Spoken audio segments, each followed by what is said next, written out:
எம்ஜிஆர் அவர்களை ஏன் மக்கள் திலகம் என்று அழைக்கிறோம் தெரியுமா?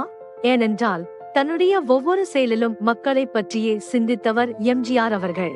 ஒரு முறை அவர் நடித்த ஒரு படத்திற்கு நல்லதற்கு காலமில்லை என்று தலைப்பு வைக்க முடிவு செய்தார்களாம். இந்த கதைக்கு இந்த தலைப்பு பொருத்தமாக இருக்கும் என்று படக்குழுவினர் அனைவரும் கலந்து பேசி இந்த தலைப்பை தேர்ந்தெடுத்தார்களாம். ஆனால் இறுதி ஒப்புதலுக்காக எம்ஜிஆர் அவர்களிடம் சென்றபோது அவர் இந்த தலைப்பு வேண்டாம் என்று கூறிவிட்டாராம். வேறு தலைப்பு சொல்லுங்கள் என்று உறுதியாக சொல்லிவிட்டாராம் எம்ஜிஆர்.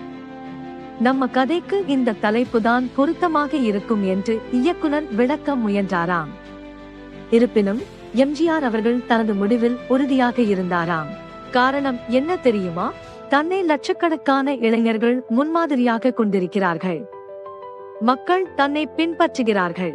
அப்படி இருக்கும்போது தன் படத்திற்கு நல்லதற்கு காலமில்லை என்று தலைப்பு வைத்தால் அது மக்களுக்கு ஒரு தவறான செய்தியை அளித்துவிடும் என்று மக்கள் திலகம் எம்ஜிஆர் கூறினாராம்.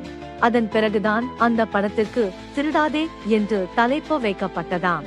மக்களை தவறாக வழிநடத்திவிடக் கூடாது என்று மிகவும் ஆழமாக சிந்தித்து செயல்பட்டவர் எம்ஜிஆர் அவர்கள். இப்போது சொல்லுங்கள், மக்கள் திலகம் என்று அவரை அழைப்பது பொருத்தமாக இல்லையா?